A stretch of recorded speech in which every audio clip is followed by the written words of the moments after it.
کلوسیوں کے نام پولوس رسول کا خط۔ چوتھا باب، ہدایات۔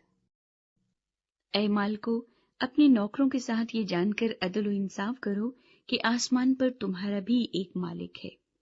دعا کرنے میں مشغول اور شکر گزاری کے ساتھ اس میں بیدار رہو، اور ساتھ ساتھ ہمارے لیے بھی دعا کیا کرو کہ خدا ہم پر کلام کا دروازہ کھولے، تاکہ میں مسیح کے اس بھید کو بیان کر سکوں جس کے سبب سے قید بھی ہوں، اور اسے ایسا ظاہر کروں جیسا مجھے کرنا لازم ہے۔ وقت کو غنیمت جان کر باہر والوں کے ساتھ ہوشیاری سے برتاؤ کرو۔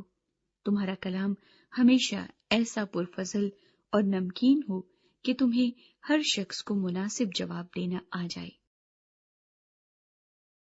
سلام و دعا۔ پیارا بھائی اور دیانتدار خادم تخیکس، جو خداوند میں ہم خدمت ہے، میرا سارا حال تمہیں بتا دے گا۔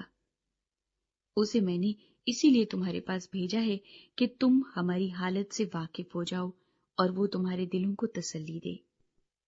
اور اس کے ساتھ اونیسموس کو بھی بھیجا ہے، جو دیانتدار اور پیارا بھائی اور تم میں سے ہے۔ یہ تمہیں یہاں کی سب باتیں بتا دیں گے۔ ارسطرخس، جو میرے ساتھ قید ہے، تم کو سلام کہتا ہے، اور برناباس کا رشتے کا بھائی مرکز، جس کی بابت تمہیں حکم ملے تھے، اگر وہ تمہارے پاس آئے تو اس سے اچھی طرح ملنا، اور یسوع جو یوستس کہلاتا ہے، مختونوں میں سے، صرف یہی خدا کی بادشاہی کے لیے میرے ہم خدمت اور میری تسلی کا باعث رہے ہیں۔ افراس، جو تم میں سے ہے اور مسیح یسوع کا بندہ ہے، تمہیں سلام کہتا ہے۔ وہ تمہارے لیے دعا کرنے میں ہمیشہ جاں فشانی کرتا ہے، تاکہ تم کامل ہو کر پورے اعتقاد کے ساتھ خدا کی پوری مرضی پر قائم رہو۔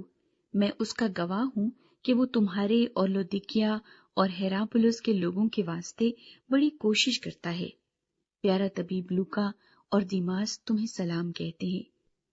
لودیکیا میں کے بھائیوں اور نمفاس اور ان کے گھر کی کلیسیا سے سلام کہنا، اور جب یہ خط تم میں پڑھ لیا جائے تو ایسا کرنا کہ لودیکیا کی کلیسیا میں بھی پڑھا جائے، اور اس خط کو جو لودیکیا سے آئے تم بھی پڑھنا، اور ارخپس سے کہنا کہ جو خدمت خداوند میں تیرے سپرد ہوئی ہے اسے ہوشیاری کے ساتھ انجام دے۔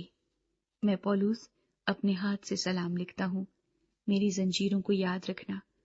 تم پر فضل ہوتا رہے۔